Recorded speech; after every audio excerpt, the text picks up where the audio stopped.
करते हैं उस खबर के साथ जिसकी चर्चा पिछले एक हफ्ते से लगातार जारी है। बात करते हैं अंतर विधानसभा सीट पर होने वाले उपचुनाव की। दरअसल उपचुनाव को लेकर बीजेपी और कांग्रेस के बीच सियासी बयानबाजी चरम पर पहुंच गई है। नामांकन प्रक्रिया पूरी हो चुकी है, लेकिन अब मुद्दा बना है चुनाव प्रचार से बीजेपी के बड़े नेताओं की दूरी का। कांग्रेस ने इसको लेकर बीजेपी पर निशाना साध दिया, तो बीजेपी ने भी जोरदार पलटवार किया है।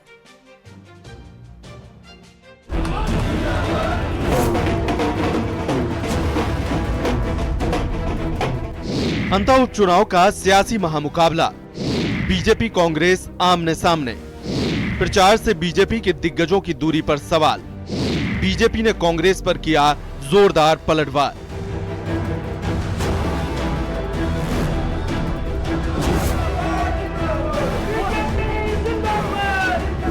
अंतर उपचुनाव कौन जीतेगा ये वक्त बताएगा, लेकिन सियासी पारा बेहद हाई है।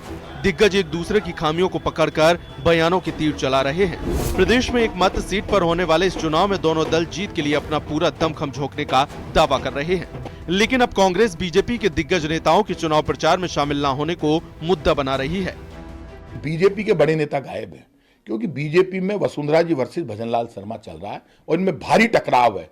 इस टकराव का फायदा भी हमको मिलेगा। बीजेपी के मंत्रियों की ड्यूटी तो इन्होंने लगा दी, मीटिंग भी ले ली मुख्यमंत्री ने, लेकिन मुख्यमंत्री की मीटिंग में मंत्रियों ने मना कर दिया कि साहब हम गांव में चले तो जाएंगे, लेकिन हमें वहां से गांव के लोग निकलने नहीं देंगे, क्योंकि बिजली नहीं आ रही और लोगों को रोटी नहीं मिल रही, रोजगार नहीं मिल रहा। 2 वर्षों में हमने कुछ भी नहीं किया वहां पर अंता में 12 में, इसलिए बीजेपी के मंत्रियों ने वहां जाने के लिए मना कर दिया और आपस में वहां फूट चल रही है। गौरतलब है कि बीजेपी प्रत्याशी मोरपाल सुमन के नामांकन में केवल झालावाड़ सांसद दुष्यंत सिंह ही प्रमुख चेहरा थे। वहीं दूसरी ओर कांग्रेस प्रत्याशी प्रमोद जैन भाया की नामांकन रैली में कांग्रेस के बड़े नेता शामिल हुए थे। वहीं इस बाबत जब बीजेपी प्रदेश अध्यक्ष मदन राठौर से सवाल किया गया तो उन्होंने किसी तरह के मतभेद से इनकार किया और कहा बीजेपी अपनी रणनीति के तहत काम करती है, पार्टी के काम करने का अपना स्टाइल है। हमारा प्रचार चल रहा है, हमारा काम चल रहा है, अपनी अपनी रणनीति होती है, हमारी अपनी रणनीति है, हमारी स्टाइल है, काम करने का हमारा तरीका है। सब नेता जाएंगे, सबके दिमाग लगे हुए हैं, सारी योजनाएं बन रही है, सारे काम चल रहे हैं, कार्यकर्ता काम कर रहा है, नेता भी पहुंच गए। बीजेपी के दिग्गजों की प्रचार से दूरी के सवाल पर गृह राज्य मंत्री जवाहर सिंह बेड़म ने साफ कहा कि प्रताप सिंह खाचरियावास को क्या पता हमारी चुनावी रणनीति क्या है। प्रताप सिंह खाचरियावास कोई भारतीय जनता पार्टी के नीति निर्धारक थोड़ी है। वो तो अपनी चिंता करें ना, अपनी पार्टी की चिंता करें कि उनकी पार्टी ने महाभ्रष्टतम व्यक्ति को टिकट दे करके वहाँ की जनता के सामने जो चेहरा रखा है, जनता मुंह मोड़ लेती है। जिधर उनका प्रत्याशी जाता है जनता मुंह मोड़ के खड़ी हो जाती है।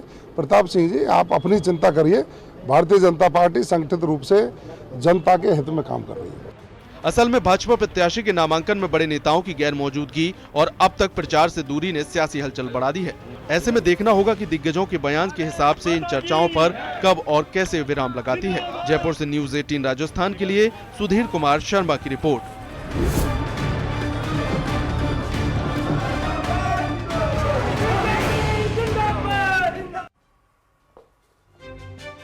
अंतर उपचुनाव को लेकर प्रदेश के गृह राज्य मंत्री जवाहर सिंह बेडम ने जीत का दावा किया है। बेडम ने कहा है कि भारतीय जनता पार्टी अंतर सीट पर प्रचंड जीत दर्ज करेगी।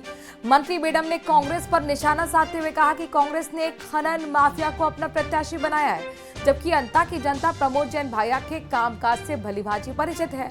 उन्होंने और क्या कुछ कहा है, आइए सुनते हैं। हमारे साथ आज मौजूद है गृह राज्य मंत्री जवाहर सिंह बेडम साहब। सर, लगातार जो है भारतीय जनता पार्टी जीत के दावे कर रही है अंतर उपचुनाव सीट के ऊपर। भारतीय जनता पार्टी तो वो कह रही है जो रिजल्ट आने वाले हैं। आप जो कांग्रेस के कैंडिडेट हैं प्रमोद जैन भाया, उसके ऊपर स्पष्ट जो आरोप लगा रहे हैं खनन माफिया, वहीं अगर बात की जाए नरेश मीणा भी मैदान के अंदर है।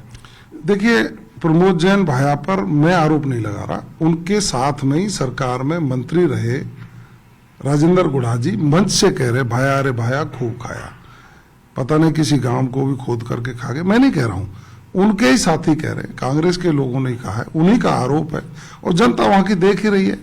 और मैं ये कह रहा हूं कि भारतीय जनता पार्टी का प्रत्याशी जो मोरपाल सुमन है वो सर्वमान्य है, सबकी स्वीकार्यता है और तीसरा चौथा कोई उम्मीदवार वहां कहीं टक्कर में नहीं है। कुछ चर्चाएं भी ऐसी आई कि जो वसुंधरा जी हैं कुछ नाराज हैं, क्या कहेंगे? देखिए, माननीय वसुंधरा जी हमारी पूर्व मुख्यमंत्री हैं, भारतीय जनता पार्टी की राष्ट्रीय उपाध्यक्ष हैं, हमेशा वो संगठन के साथ खड़ा होकर के काम करती हैं। अब भी उन्होंने सबको निर्देश दिए हैं पूरी ताकत के साथ भारतीय जनता पार्टी का उम्मीदवार चुनाव जीते, और वसुंधरा जी के साथ पूरी पार्टी के लोग, पूरी सरकार, हम सब एक मत होकर के वहाँ जनता को एक ही संदेश दिया है कि भारतीय जनता पार्टी का उम्मीदवार जिताकर राजस्थान में सरकार भारतीय जनता पार्टी की है, विकास की कड़ी से हमको जोड़ना है। और माननीय नरेंद्र मोदी जी की जो विकासोन्मुखी सोच है, उनकी जो धरातल पर योजना है, राजस्थान सरकार की जो धरातल पर योजना है, उनसे आम लोग प्रभावित है। देखिए, ये थे हमारे साथ गृह राज्य मंत्री जवाहर सिंह बेडम साहब। इन्होंने कहा कि भारतीय जनता पार्टी अंता सीट के ऊपर जो है भारी बहुमतों से जीत दर्ज करेगी। न्यूज़ 18 राजस्थान के लिए सहयोगी मान सिंह के साथ रोशन शर्मा की रिपोर्ट। खैरथल तिजारा के भिवाड़ी में पंजाब नेशनल बैंक के एटीएम बूथ में सेंधमारी की घटना सामने आई है।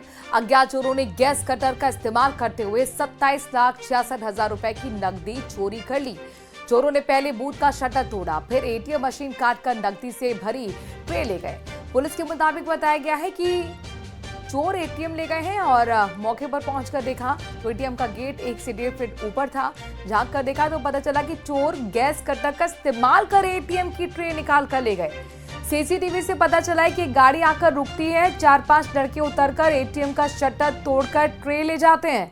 घटना के बाद पुलिस और फॉरेंसिक साइंस लैब की टीम ने जांच शुरू कर दी है। एटीएम को ले गए हैं, इतला पर मौके पे पहुंचे। मौके पे जाके तो एटीएम का जो शटर बंद रहता है, रात को 8 से 9 बजे के लगभग गार्ड उसको एटीएम का शटर बंद करके चले जाता है। सुबह 9-10 बजे के लगभग आकर के वापस खोलता है। जाके देखा गया तो शटर 1-1.5 फीट ऊंचा था, और उसमें से झांक के देखा तो उसमें एटीएम की जो ट्रे होती है उसको गैस कटर से काट करके और ले गए। और मारू राजस्थान में वक्त हो गया एक ब्रेकिंग न्यूज का। सिरोही से बड़ी खबर आपको बताते हैं, जहां पर अनियंत्रित होकर शराब से भरी हुई बोलेरो पलट गई। हादसे के बाद शराब की बोतलें बिखर गईं। लोगों ने ड्राइवर को छोड़ शराब की बोतल लूटना शुरू कर दिया। पुलिस ने सड़क से शराब की बोतलों को किनारे कराया है और यातायात को क्लियर कराया, सुचारू कराया। तस्वीरें में सामने आ गई है। जो सड़कों पर आप बोतल्स बिखरी हुई देख रहे हैं, ये दरअसल शराब की बोतल है। और जैसे ही ये बोलेरो गाड़ी शराब लिए हुए अचानक पलटी खाती है, सड़क पर शराब जब गिरती है तो लोगों की भीड़ जमा होती है। लोग ड्राइवर को बचाने के बजाय शराब लूटने में लग गए।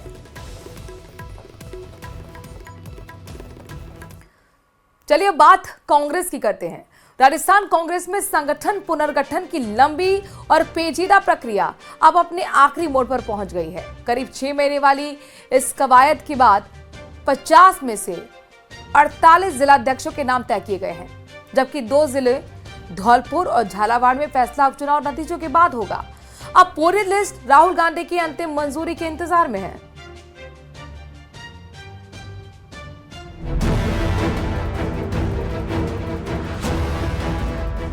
50 में से 48 जिला अध्यक्षों के नाम फाइनल। राहुल गांधी की मंजूरी का इंतजार। गहलोत की रणनीति, राहुल की मोहर।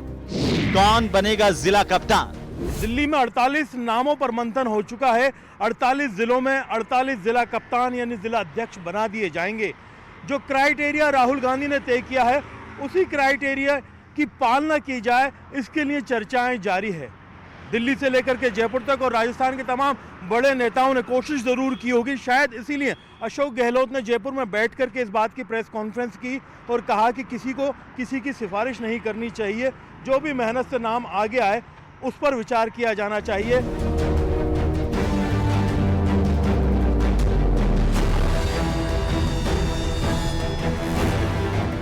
शुक्रवार को दिल्ली में दिन भर चली बैठक के बाद आखिरकार कांग्रेस ने 50 में से 48 जिलाध्यक्षों के नाम फाइनल कर दिए। इसके लिए प्रक्रिया काफी लंबी चली। संगठन महासचिव केसी वेणुगोपाल ने प्रदेश कांग्रेस अध्यक्ष गोविंद सिंह डोटासरा, नेता प्रतिपक्ष टीकाराम जूली और प्रदेश प्रभारी सुखजिंदर सिंह रंधावा से अलग अलग दौर की 1-to-1 बातचीत की। 29 पर्यवेक्षकों से फीडबैक लिया गया। इसके अलावा स्थानीय समीकरण, जातीय संतुलन और कार्यकर्ता सक्रियता जैसे तत्व भी निर्णायक रहे। कांग्रेस संगठन सृजन अभियान के तहत राजस्थान के अपने 50 में से 48 जिलाध्यक्षों की घोषणा करने वाली है।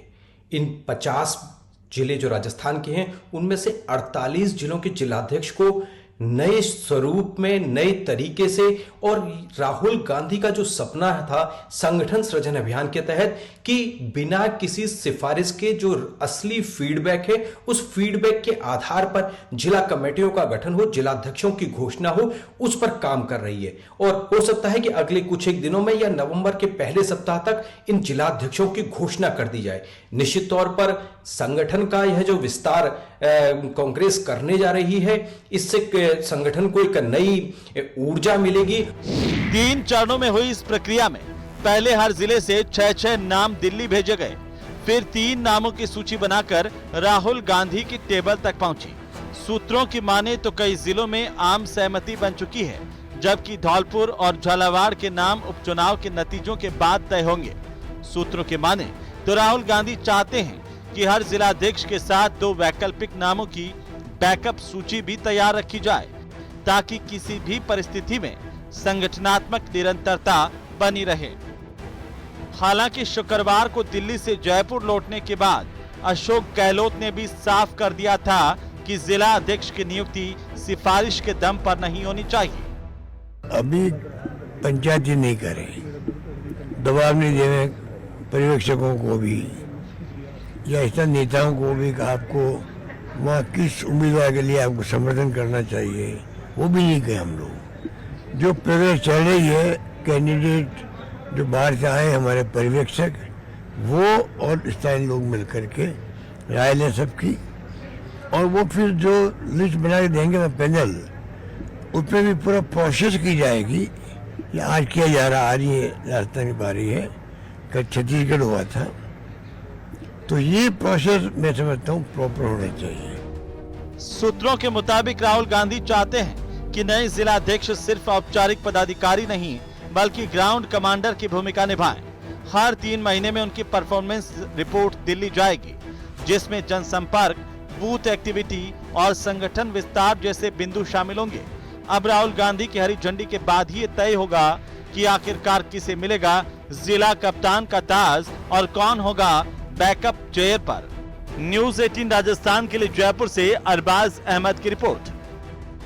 तो फिलहाल चयन की प्रक्रिया जितनी मुश्किल है, इस पद पर बने रहने की प्रक्रिया भी उतनी मुश्किल है। देखना यह है कि कांग्रेस अपने इन मजबूत योद्धाओं के चयन के बाद में जमीन पर क्या फर्क दिखा पाती है। कैमरा पर्सन दिलीप चेची के साथ में अरबाज अहमद, न्यूज़ 18 के लिए जयपुर। बात करते हैं हर पल बवाल करने वाले नरेश मीणा की। 12 में 11 नवंबर को होने वाले अंतर विधानसभा चुनाव को लेकर सियासी सरगर्मियां चरम पर हैं। प्रत्याशी जोर शोर से प्रचार में जुटे हैं, लेकिन इस बीच निर्दलीय उम्मीदवार नरेश मीणा एक बार फिर विवादों में घिर गए हैं। इस बार क्या हुआ, क्या ऐसा कर दिया, रिपोर्ट देखिए।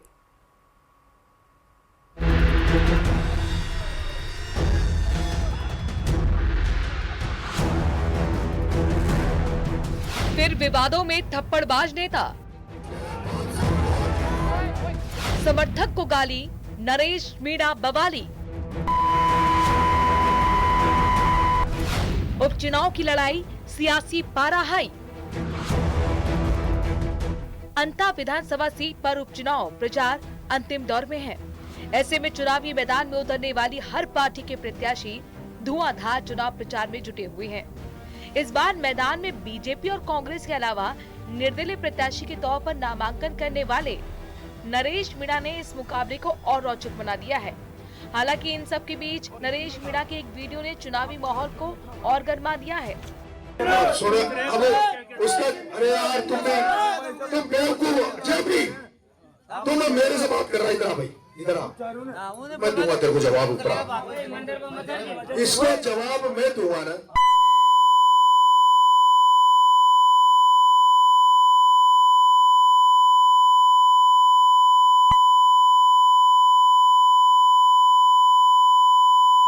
ये चोर तेरे को मैं कह रहा हूं, तेरा बाप है ना प्रमोशन पाया।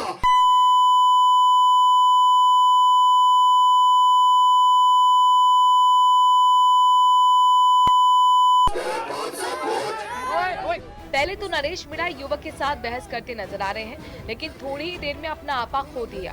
कांग्रेस प्रत्याशी का नाम लेकर युवक के साथ गाली गलौज करने लगे। जैसे ये वीडियो सोशल मीडिया पर वायरल हुआ, जिस पर बीजेपी ने निशाना साधा, सह चुनाव प्रभारी छगन माहू ने कहा कि हर प्रत्याशी अपने विवेक से चुनाव लड़ रहा है। भाई देखो, यहाँ पर अन्य कई प्रत्याशी हैं। मुझे जानकारी में आया है कि 21 प्रत्याशियों ने भरा है। तो अब हर प्रत्याशी अपने अपने विवेक से अपनी अपनी बात जनता के बीच में रखता है। हमको लगता है कि हम भारतीय जनता पार्टी के नाते जिन चीज़ों पर हम काम करते हुए आ रहे हैं, उसी पर हम काम करेंगे।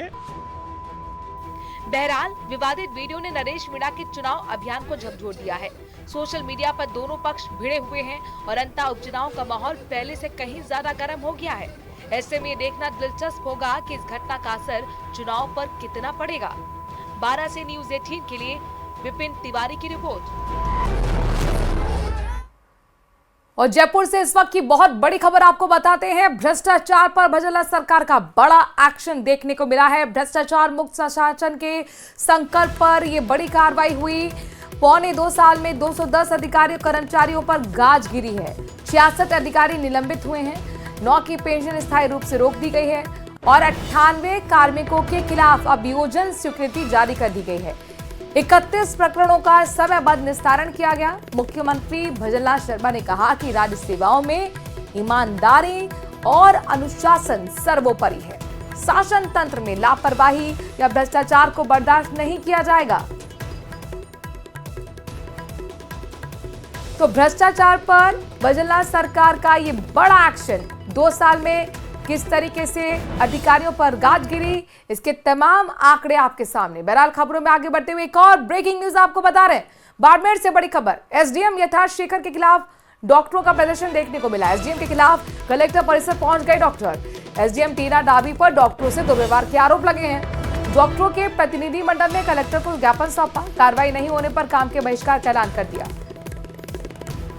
तो काफी चर्चा में रहती है एसडीएम टीना डाबी, और अब वो सुर्खियों में इसलिए क्योंकि डॉक्टर्स उनके खिलाफ लामबंद हो गए। प्रदर्शन की तस्वीरें हैं। आरोप एसडीएम पर डॉक्टरों से दुर्व्यवहार का।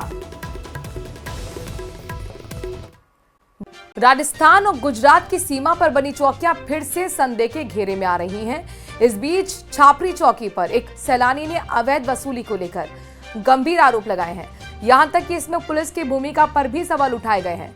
आरोपी की दिवाली गिफ्ट के नाम पर 200 रुपए वसूले जा रहे हैं और इसका विरोध करने पर उन वाहन चालकों को घंटों तक साइड में रोककर परेशान किया जाता है। इसका वीडियो भी वायरल हो रहा है। दावा है कि वीडियो एक गुजराती सैलानी ने बनाया। हालांकि न्यूज़ 18 इस वीडियो की पुष्टि नहीं करता।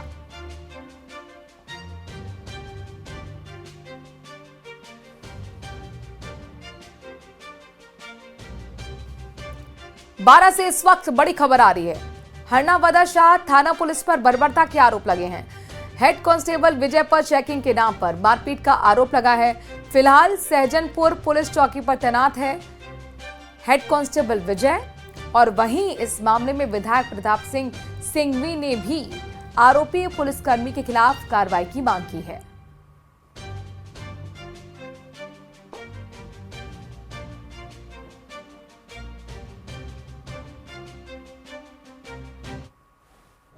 कोई कार्यकर्ता हमारा काम कर करके आपस हम रात को घर बजावा जा रहा था, दोनों ही कैलाश दोनों ही बाइक लेकर गए। तो सैदपुर में एक चौकी पड़ती है पुलिस की टेंट वाली, वहाँ 2-3 सुबह जब बजे से ने हमारा रुका करके कहाँ सारा ऐसा मैं वहाँ सारा छेबड़ों से हमारा काम करके गया था। और फिर हमारा गाँव जाना यहाँ से 1.5 किलोमीटर दूर पड़ता है कि नहीं इधर आओ साहब। हमारे दोनों को मेरे मारपीट के साथ बजे सिंह ने मारपीट की। कहाँ पीटा मेरे सर जी?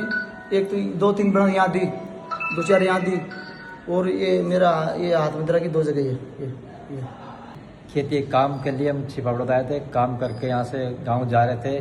पुलिस चौकी पड़ती सैदपुर, और मैं वहाँ से रोक के और रात तो मैं उन्होंने बाइक में चाबी लेकर अंदर पर्दा खरीदा। हमारे साथ बहुत मारपीट की और कोई सुनवाई नहीं हुई। और पुलिस थाना से उन्होंने जीप मंगाई और जीप मंगा के मुझे तो वहीं छोड़ दिया। इसको आखिर रात वहाँ रखा और 2 बजे करीब इसको घर पे भगाया छोड़ मार पीट कर।